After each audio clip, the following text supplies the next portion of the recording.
Welcome to Truth Jihad Audiovisual and also Sheikh Imran Hossein's podcast. I'm Kevin Barrett, honored to be doing this with two of my favorite people, Dan Hanley of 9/11 Pilots and Sheikh Imran Hossein, one of my touchstones in terms of Islamic knowledge and scholarship. So it's an honor to be with both of you. Thank you. Well, Kevin, thank you for having me on, and thank both of you gentlemen. I feel honored and privileged just to be able to talk to both of you renowned Islamic scholars. So thank you. Thank you, Kevin. It's wonderful to see you again and wonderful to be back in contact with you today. Yes, I feel very much the same. So, the three of us have a lot in common. Of course, we're all Muslim from the Western Hemisphere. We all lost our jobs because of 9/11, one way or another, and we all ended up leaving the United States because of 9/11.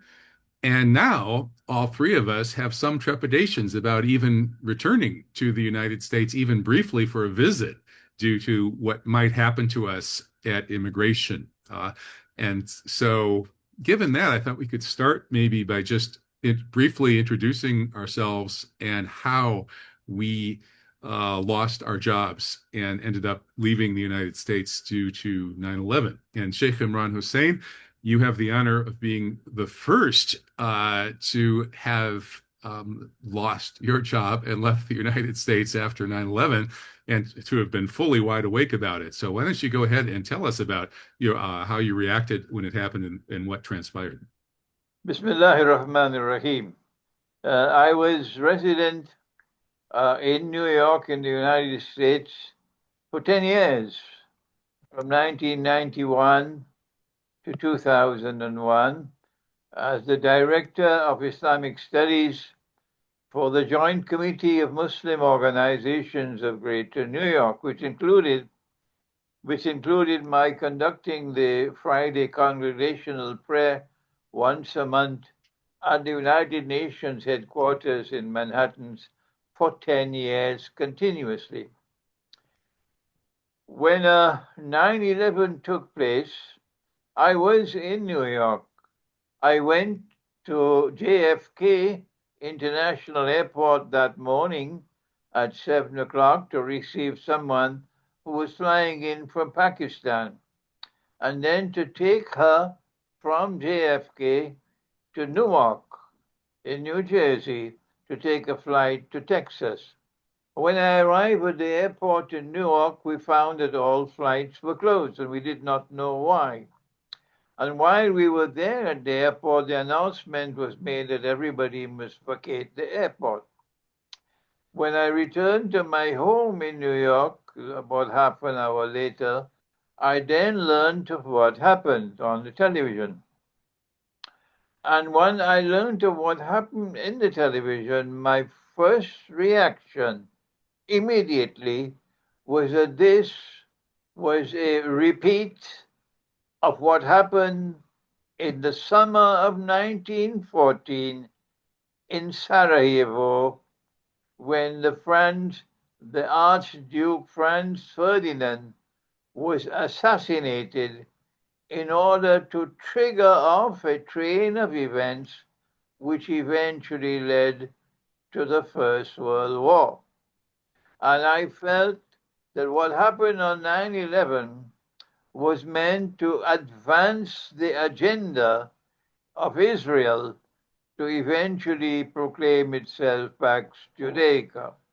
Subsequent events which have occurred since 9/11 have confirmed that 9/11 was meant essentially to advance the agenda of those who want Pax Judaica to replace Pax Americana.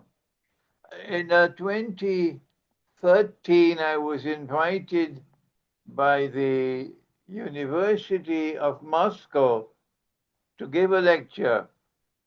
And I traveled to Moscow and I lectured at the State University of Moscow, thank you. And I lectured at the State University, and then they invited me to return in October of 2013. And I was in Trinidad, and I flew to Havana in Cuba to, to board my flight, Aeroflot flight, to Moscow. And when I was in the line for checking in, the Russian manager of Aeroflot pulled me aside. He said, "Show me your ticket, show me your passport." He checked it out. He said, "There's nothing wrong with this. Why is it the Americans don't want you to fly to their airspace in the Atlantic Ocean for 10 minutes?" So he got on the phone and he spent half an hour arguing with Washington. That man spent half an hour arguing with Washington, the Russian manager of Aeroflot. And after half an hour, he sadly said to me, "Sorry, the Americans don't want you to fly through the Wow. airspace in the Atlantic Ocean for 10 minutes. Now you must be I dangerous. lost, I lost Yeah. my ticket to Moscow. There was no refund. And Oh, luckily, wow. I had enough money with me to buy a return ticket to Trinidad. So from that event, I learned, to my surprise, that I'm now persona non grata. I'm not allowed to enter the United States. It didn't bother me because I've never made any effort. I have never made any effort to try to return to the United States since I left the United States 2 weeks after 9/11. And quickly remind us, your job at the time was you were imam at the United Nations. While I was Imam for the Salatul Jummah, I had to conduct the, the congregational prayer on the day of Jummah or Friday once a month. And I did this continuously for 10 years.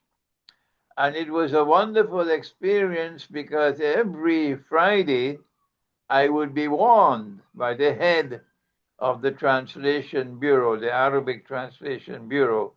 The Secretary General of the United Nations gave the Muslims working in the United Nations the largest hall in the building.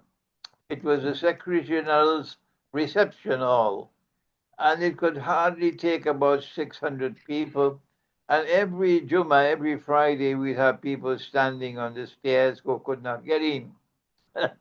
And I would be warned, "Imran, you cannot come to the United Nations and speak like this. They're going to take the hall away from us." And I kept on giving my sermons the way I choose to give it. The Charter of the United Nations was in conflict with the Sharia of the Quran and Sunnah, and they never stopped me. They never stopped me from giving the sermons at the United Nations. And I continued until 2 weeks after 9/11. I left the United States on a pre-arranged tour of South Africa. While I was in Johannesburg, I got the news that the United States attacked Afghanistan. And from the time I got that news, I announced to the audience there in South Africa that I will not return to the United States. And I never went back. Right. Oh. And tell us about your challenge to the Jews in New York to pray for the worst possible punishment for those who were truly behind 9/11. Yes, I was lecturing a few days. The 9/11 took place perhaps on a Tuesday, I think. I remember I was in Philadelphia 2 days early on Sunday for a lecture, and 9/11 took place on Tuesday, perhaps. And a few days after the weekend, on Saturday after 9/11, I gave my last lecture in New York before an Islamic center. And the audience, the building was packed. And at the end of my lecture, I asked all those present to raise their hands and make this prayer, to pray to the Lord God, to Allah Most High, to curse with an eternal curse and to punish with everlasting punishment all those who were responsible for planning and executing the 9/11 attack on America. All those who were present in the gathering raised their hands. There were 2 or 3 sitting close to me who had some hesitation because they had some lingering brainwashing in their hearts that we were responsible. But when everybody raised their hands, and these also raised their hands, so there was not a single person in that large gathering, not one, who did not raise their hands and pray with me for the Lord God to curse with an everlasting curse and to punish with everlasting punishment all those who are responsible for planning and executing the 9/11 attack on America. When we were finished making that prayer, I then invited the Jews to do the same. They've never done it. I can't believe that. Rabbi Shmuley hasn't prayed to curse the and punish those who did 9/11. I can't imagine why that would be. Oh boy. Yeah, it's quite telling, isn't it? Well, let's move to Captain Dan Hanley, who ended up losing his job and career in the United States over 9/11. And he also has a very interesting story. So, Dan, maybe you can succinctly remind us how you went from being a commercial airline pilot to an exiled whistleblower. Okay, well, first of all, let me give people a little bit of background. You said I'm a Muslim, I'm an American citizen living in Islamabad, Pakistan, married to a Pakistani Muslim, and I've been here 15 years, not hiding out. I'm just happily married and in love with my wife and family here. But I was wrongfully terminated in 2003. Let me back up for a minute. I was a pilot for 35 years, my entire working career, 10 years in the Navy, 25 years at United Airlines. And uh, I my career ended tragically in 2003 when I spoke out about issues concerning 9/11, specifically safety and security issues. And some of the issues I was pointing out was holes in the aviation security system that would indicate it was a farce. And they couldn't have me on the line around passengers and crew saying what I was saying. So they removed me from flight schedule. I sent in reports and they were getting stonewalled. I sent in letters and I kept a correspondence trail. I had witnesses, et cetera, to back up what I was doing. And they took me out of schedule for no justifiable reason because I was making waves for them, and eventually put me on sick list when I could. They wouldn't allow me to bring in an attorney. They wouldn't allow. The union refused to represent me. They told me, "Watch it, Dan. These guys are nasty. If you take it to the next level, you're going to get hurt. They think you're a big mouth, loose cannon whistleblower, and they want you to go away." Well, I didn't heed their warning because I knew I was sustaining the legal, ethical, moral high ground, and I thought I was unassailable. Well, I was wrong. Uh, they they put me on sick list without me seeing an aeromedical professional because we were at an impasse because they wanted me to come in for meetings, and I was warned that if I did, they make me sign a disclosure statement where I would seal my mouth forever. So I refused to do that because the union wasn't representing me. Long story short, I was running out of sick list. I was going to go non-pay, and I called my chief pilot and go, "This is punitive. I've done nothing wrong." And he said, "Well, the way to protect your job and ensure your pay is coming in is to submit to the Employee Assistance Program, which is endorsed by the FAA, the company, and the union, and it'll keep your pay coming in. All you have to do is agree to go along with what we want you to do." Well, I knew in the past that the airline, if they can't get you professionally or medically, they'll go after you psychologically or otherwise to get rid of you. And so to protect myself, I thought the advice and counsel of the best mental health professionals I could find in Atlanta, where I was living at the time. And I said, here's where I am with United and the government. Here's what they're going to try to do to me.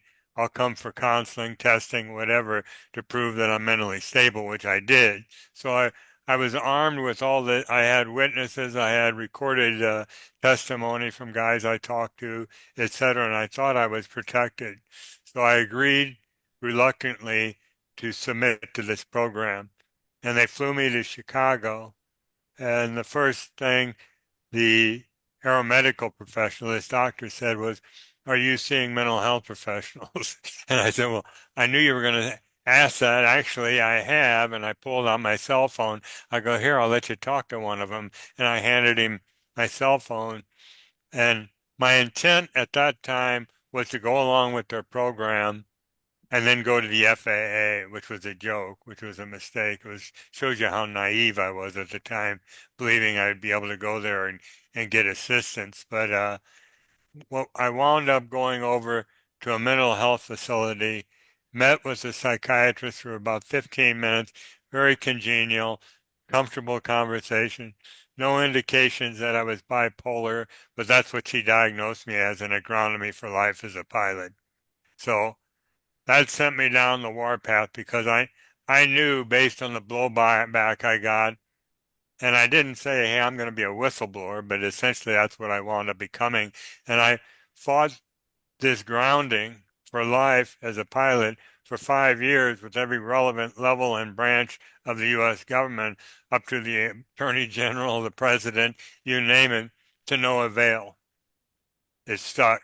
And this entire ordeal cost me a 27-year marriage, which alienated my two kids who blame me for the divorce, still believe the official 9/11 story, think I'm a whacked out conspiracy nut. They don't talk to me.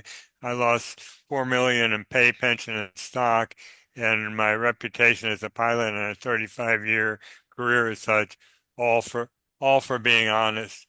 Well, that led me, I won't get into what I am right now, but that led me down the road to where I am director and international public spokesperson for a global grassroots effort called 9/11 Pilot Whistleblowers.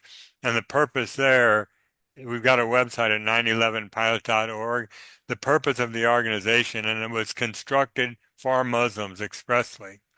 And if you go to our website at 911pilot.org, you'll understand why, is to show that there were no Muslim hijackers commandeering the 9/11, piloting the 9/11 aircraft, that they were electronically hijacked and remotely controlled.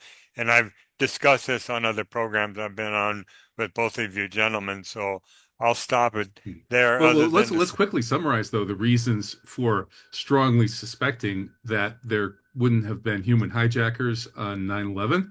The two obvious ones to me are one, we know from the work of architects and engineers for 9/11 Truth that the most complex and expensive demolitions in the history of demolitions were conducted on the three World Trade Center skyscrapers on 9/11. This took massive preparation, huge monetary investment, security precautions to rig those demolitions. They absolutely had to be 100% sure that those buildings were hit by planes on 9/11.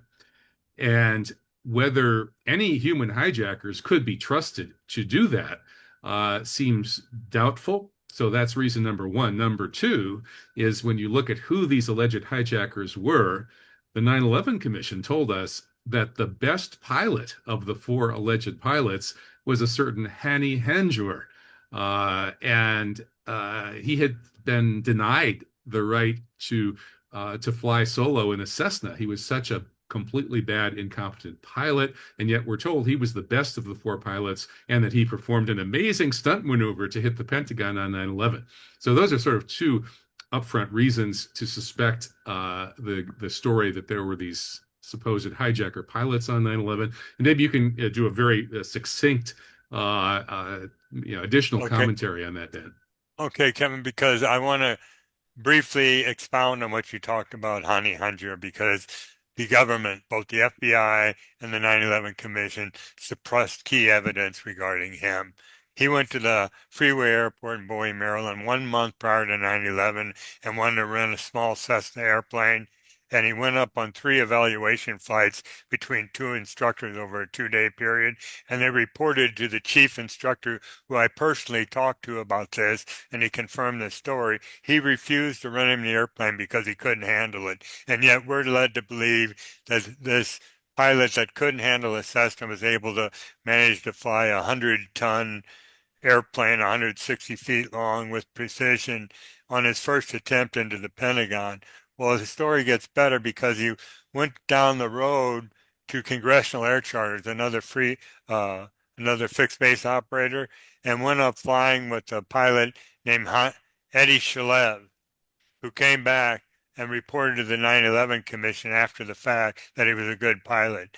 Now, both FBI agents and the staffer from the 9/11 Commission interviewed all 4 of these people, the 3 at Freeway Airport and Eddie Shalev, and yet the only thing that appeared in the 9/11 Commission final report was that Eddie Shalev testimony that he was a good pilot. There's no mention that he failed these 3 Cessna check rides a month prior to 9/11. You remember Eddie Shalev was Israeli, right?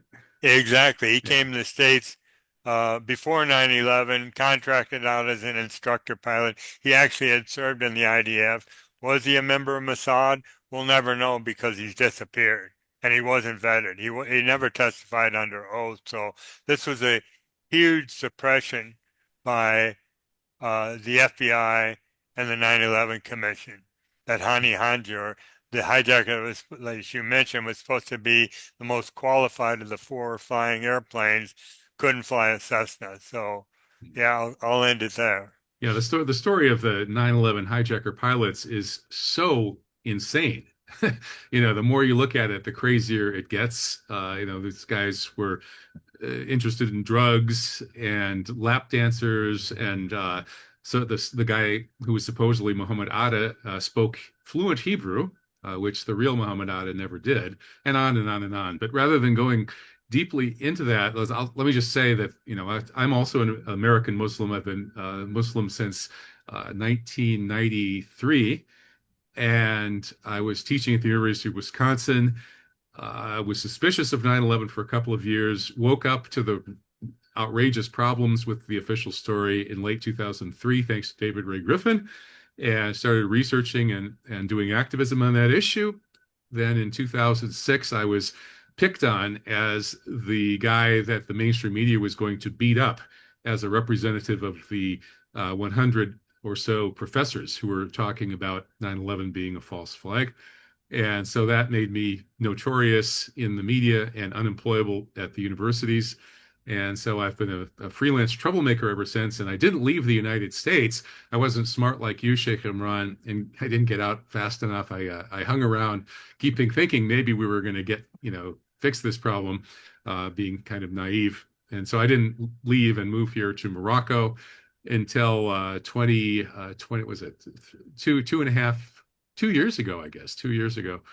And so I've been here in Morocco during for 2 years of genocide in Gaza.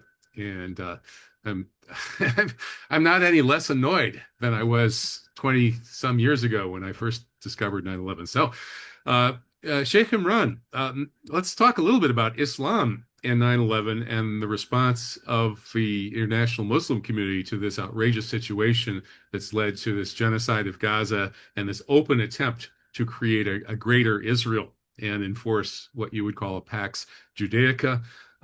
Why haven't the world's nearly 2 billion Muslims managed to mobilize against this?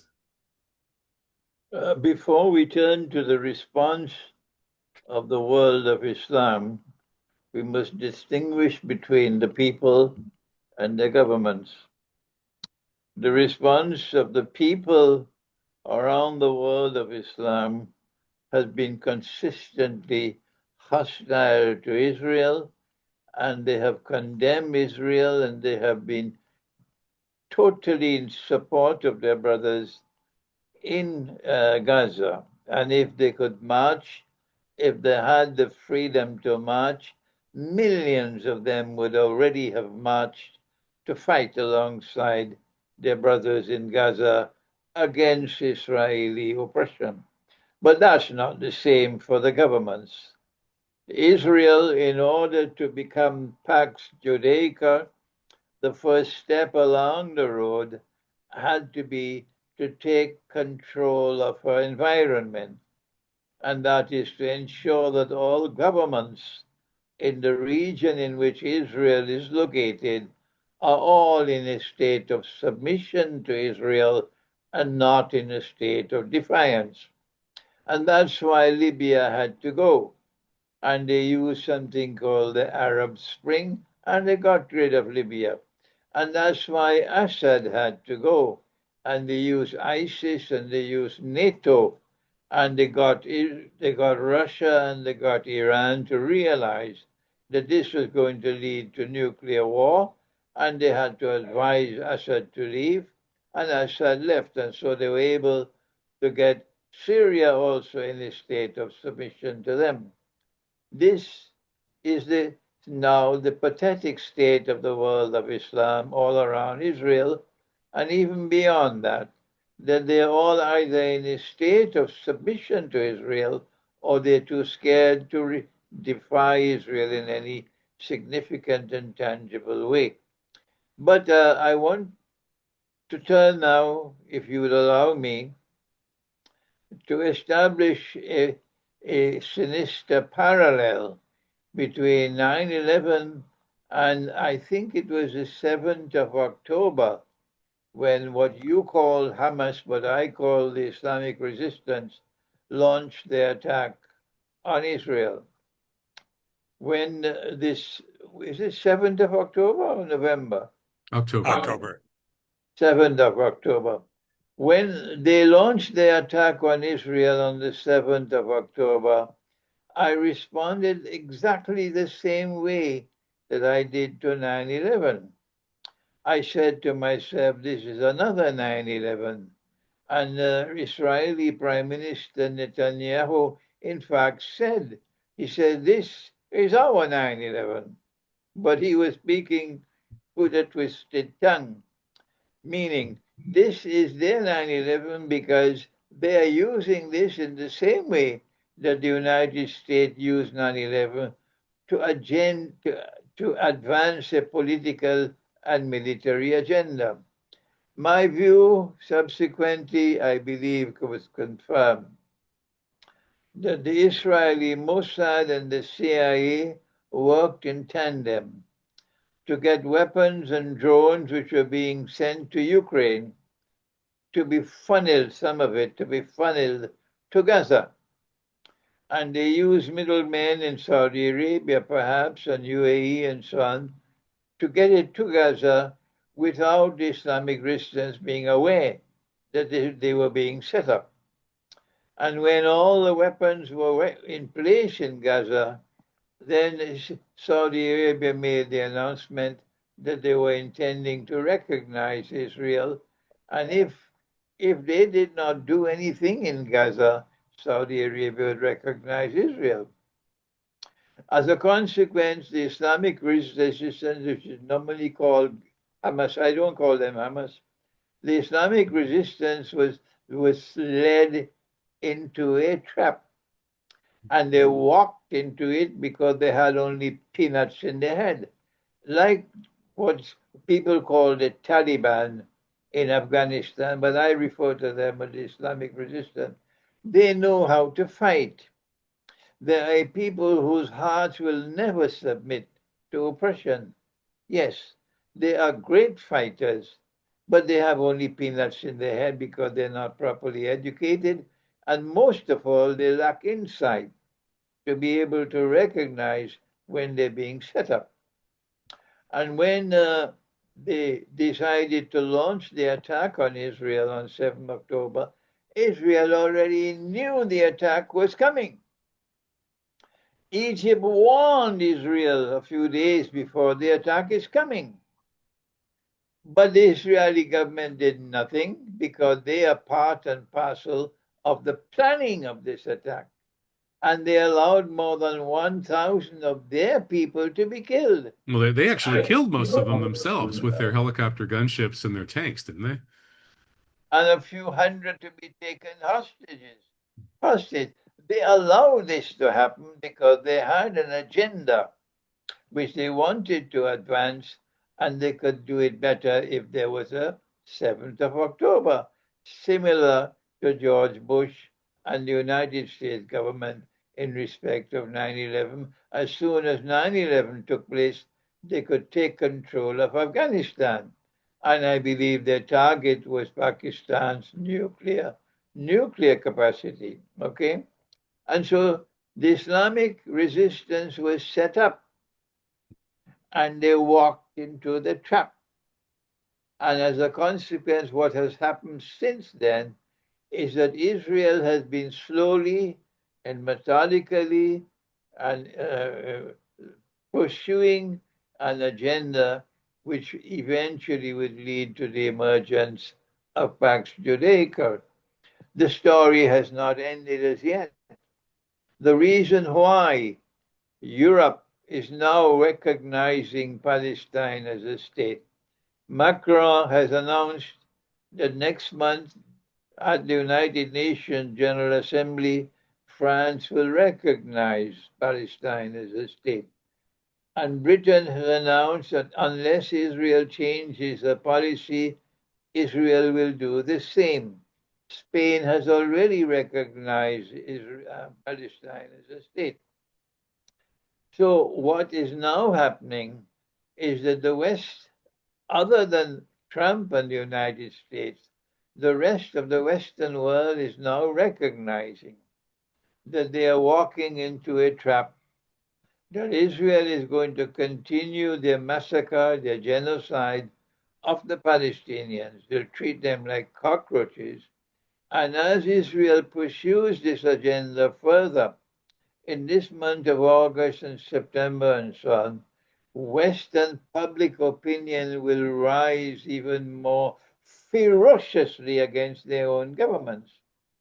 And so they are recognizing Israel now in order for this to function as an insurance policy to try to save their own skins from public wrath and anger. But there's a second analysis, and that is that Trump, from the time he became president, Trump has been pursuing an agenda of what is best described as revenge. They stole the election from him in 2020. They used Russiagate to malign him and to poison his presidency from 2020 to 24. And Europe did not like him, and Europe was in solidarity with Biden and actively pursuing an effort to prevent Trump from ever becoming president again. And so, as soon as Trump became president in 2024, his agenda now, his project, is revenge, and he's pursuing that revenge now skillfully so in Ukraine. However, Europe has a way now to respond to Trump, and that is that as Europe recognizes Palestine and attempting to save their own skins, eventually Trump will be left all alone, standing with Israel, embarrassingly so. So their project in recognizing Israel has an agenda of embarrassing Trump. Hmm. Interesting. And that I think that's a good analysis. I've been reluctant to endorse the idea of October 7th as a 9/11 style false flag, because 9/11 we know that there were no Muslim attackers in any meaningful way. This was purely done by Israel and its American accomplices. On October 7th, there was a real Islamic resistance that did break out of their concentration camp and won some amazing military victories against the Israelis, some of their best forces. So in that sense, the two are different. And I didn't see, secondly, 9/11 clearly benefited Israel.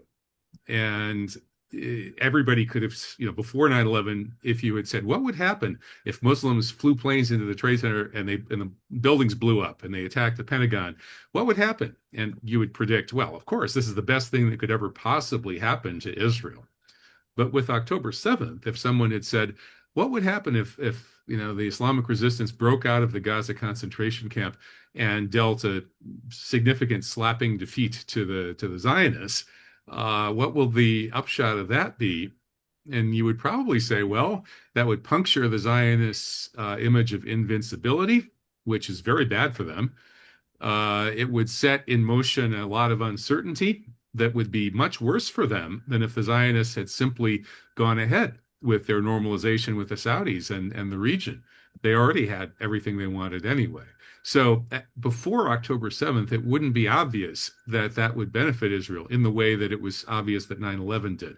And so those are the reasons why I've been slow to see October 7th as a false flag in any way comparable to 9/11. But I will admit that the lie hop, let it happen on purpose possibility is obviously there. Go ahead, Jacob Run.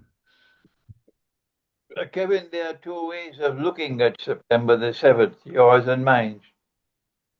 And both ways have their merits in it, both of them. And I would be the last to try to refute the view that the Islamic resistance did show some courage and some ability to destroy or to challenge Israel's invincibility. I don't dispute that. But that one side of the story is not the whole story. There's a second part of the story which I hold, and that is that it was a false flag. Why? Because the huge amount of weapons, sophisticated weapons, state-of-the-art weapons, did not reach Gaza through Santa Claus, not at all. There was a sinister way through which these weapons reached Gaza without the Islamic resistance realizing they were being set up. And I believe that Saudi Arabia played a significant role as the middleman through which the weapons reached Gaza. Anyhow, on Judgment Day, we'll know the truth. I'm confident that I'm correct. Yes, and I wouldn't be surprised if you were. You've been correct about so many things. Well, how about what do we do about this? I know, Sheikh Imran, you have some students who've set up Islamic villages in which they are essentially providing for themselves, trying to be as independent as possible of modern civilization, that sounds like a pretty good idea for some people anyway. In terms of trying to do something politically in the world, Dan and I, and you too, Sheikh Imran, have tried to spread awareness of the truth. And in case of 9/11, the truth could be theoretically a very powerful weapon in service to justice. So, Dan, maybe you could summarize what you would like to see happen in terms of trying to create a pan-Islamic conference about 9/11 truth. Okay, well, our organization, 9/11 Pilot Whistleblowers, wrote every relevant level and branch of the U.S. government and got nowhere, and we didn't expect to because of their complicity in the events of 9/11, the planning and execution. But we did it anyhow, so we could justify going offshore.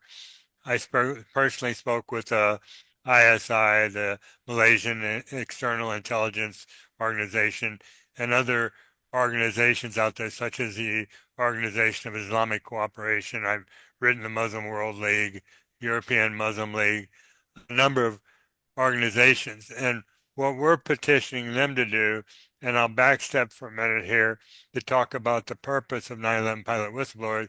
We already said that Muslim hijackers couldn't have flown them, but what we haven't mentioned was that those aircraft were electronically hijacked and remotely controlled through a system called the uninterruptible autopilot. And I won't get into it here other than to say go to that 911pilots.org website. But what we've gone forward with our organization's affiliated with the Lawyers Committee for 9/11 Inquiry, the Architects and Engineers, Richard Gage, the International Center for 9/11 Justice. We all have information that can prove conclusively that the aircraft were electronically hijacked and that the World Trade Center buildings were brought down by controlled demolition. And what we've approached these organizations and these governments with is, hey, why don't we establish an international Islamic commission or committee or conference for 9/11 inquiry, a Muslim 9/11 Muslim 9/11 commission, so that they could receive information, whether this is an organization or a government, from all around the world, and promulgate it to the world that there was a false flag. But we've gotten nowhere. All these organizations we've talked about don't want to budge. They don't. The OIC, the Organization of Islamic Cooperation, initially was taking my phone calls. I never got to the Secretary General level, but then they quit doing that. As soon as they heard it was me, it was clicked, they'd hang up the phone. So we've gotten nowhere with it, but we're not going to give up. We're going on trying to educate people, heighten their awareness of what happened through podcasts like this and other means, in hopes that we can garner enough public support to try to pressurize these governments or these organizations to do exactly what I was just talking about. Mm-hmm. Well, it sounds like a great idea to me and long overdue. There should have been a pan-Islamic conference on 9/11 truth, probably just a few weeks after 9/11 when Sheikh Imran was aware of these things, and the rest of us took a little longer. Sheikh Imran, what do you think about what people can do now besides trying to tell the truth and speak up for justice, and maybe in some cases get out of Dodge, get out of this increasingly decadent civilization into Muslim villages? Do you have any advice for those of us who are trying to make some progress on the truth and justice front? Kevin, I want to congratulate you. I think you're moderating this session excellently, and I like this Thank you. question very much. I like the manner in which this session has been moderated, and we're moving forward in a very systematic way. There are many ways in which we can intervene as an ummah, as a community of Muslims at this time in political and military history, facing situations, first of all, what's taking place in Gaza, what is taking place in Kashmir and elsewhere. But I will restrict myself at this time to only two possible responses. The first one I want to direct attention to is that the world of Islamic scholarship has not demonstrated so far a capacity to either understand or to respond in a credible way to events which have emerged in the world since 9/11 and 9/11 itself. The credible response from the world of Islamic scholarship would be one which is built on the foundations of the Quran, and the Quran has declared. I have to remind them if they have forgotten.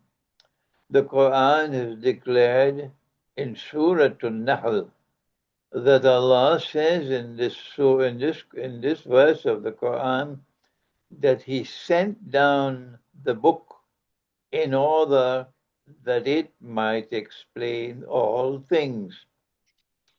وبعد أعوذ بالله من الشيطان الرجيم ونزلنا عليك الكتاب تبيانا لكل شيء إلى آخر الآية.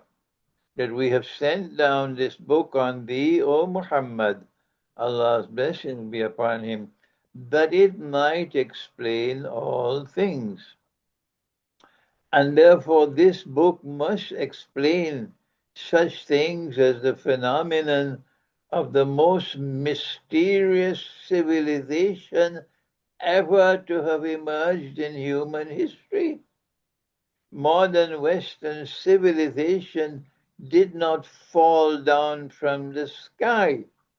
There must be an explanation in the Quran for the phenomenon of modern Western civilization, which has an obsession with the Holy Land, with the Balfour Declaration, with the liberation of Jerusalem, with bringing the Jews back to Jerusalem to reclaim it as their own 2,000 years after they were expelled and rent in exile, and the restoration of a state of Israel in the Holy Land, 2,000 years after Israel was destroyed, and the ominous advancement of this baby, Israel, to what today is now a state which can defy the whole world.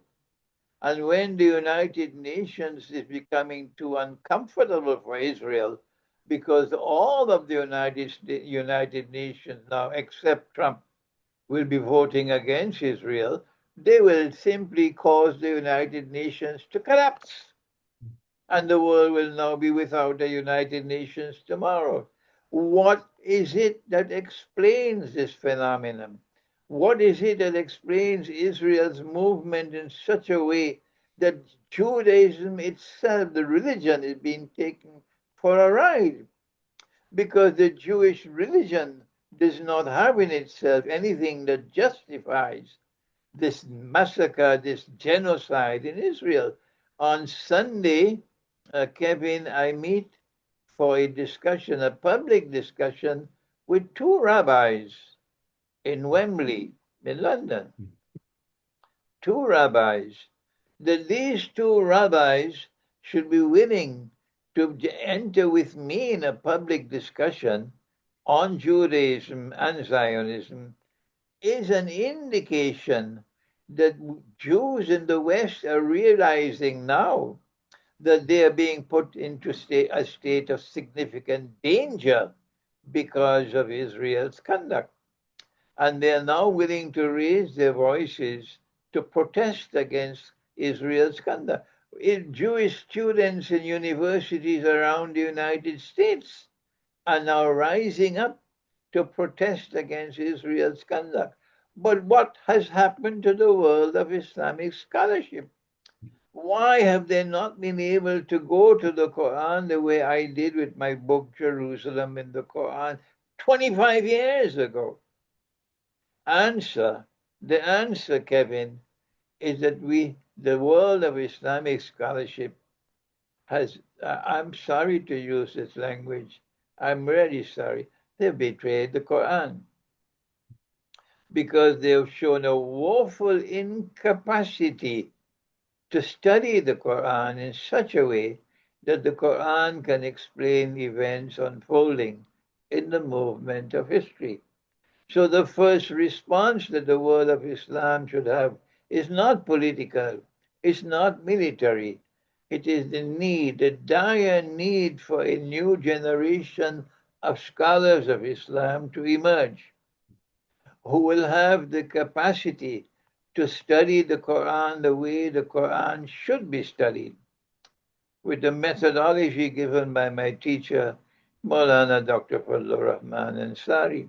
The reason why I say of Dr. Muhammad Iqbal that he is to be recognized as the pioneer of a new generation of Islamic scholarship is because he is the one who said, he placed in his book, the title of the book, this is the man himself, the title is Reconstruction of Religious Thought in Islam.